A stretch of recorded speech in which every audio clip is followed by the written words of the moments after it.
এইগৰাকী আৰু দুগৰাকী সিহঁতে পুলিচ এছ পি তাত দিছে এছ পি আইটো গাপ দিছে বস্তুটো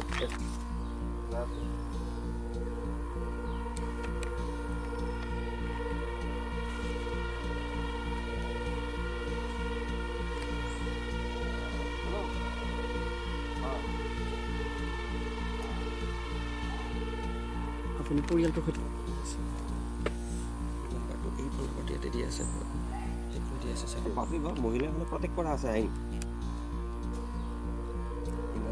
এইবিলাকতো দেখাব নোৱাৰি টাচ কৰিছে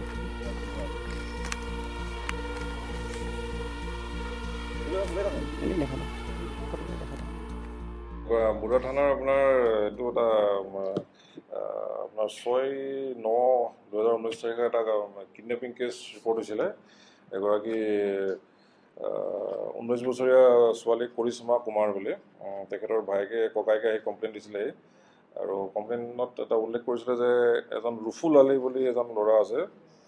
বৰিগাঁও ৰুফুল আলীয়ে তেখেতক কিডনেপ কৰি এইটো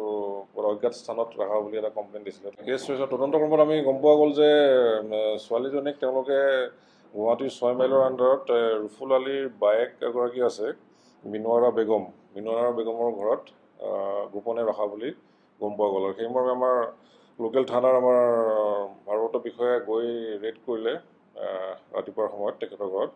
আৰু ল'ৰা ছোৱালীহালটো নাপালে কিন্তু মিনুৱাৰা বেগম আৰু তেখেতৰ হাজবেণ্ড আৰু তেখেতৰ যিজনমান মেল মেম্বাৰ থানালৈ সোধপোছৰ কাৰণে লৈ অনা হৈছিলে বুঢ়ালে আৰু সোধপোছ কৰি থকাৰ সময়তে প্ৰায় 1-2 ঘণ্টাৰ ভিতৰতে এই যিজন একিউজ পাৰ্চন ৰুফুল আলী আৰু যিগৰাকী ভিক্টিম গাৰ্ল দুজন আহি পেলাই তেওঁলোকৰ ঘৰৰ মানুহ আহি থানাত আহি চমজাই দিলে আহি পেলাই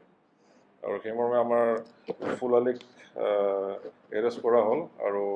যিগৰাকী ভিক্টিম আছে তেখেতক আমি এজ পাৰ আমি প্ৰচিডিউৰ ষ্টেটমেণ্ট লোৱা হ'ল কোৰ্টত আৰু ঘৰত চমজাই দিয়া হ'ল যোৱা 11 তাৰিখে এটা কমপ্লেইন এটা আমি পালোঁ ফ্ৰম মিনুৱাৰা বেগমৰ পৰা যে তেখেতক যেতিয়া বুঢ়া থানাত আছিলে তেখেতক টৰ্চাৰ কৰা বুলি এটা কমপ্লেইন মহেন্দ্ৰ শৰ্মাই ল'ৰাজনক বিচাৰি নাপায় তেওঁ গোটেই 6 মাইলত গোটেই তেওঁলোকৰ যিটো ভনীয়েক আছিল বায়েক আছিলে এই 6 মাইলৰ পৰা মানে ভাড়া ঘৰৰ পৰা উঠাই লৈ আহিছে আপোনাৰ 8 তাৰিখে ৰাতি আনিলে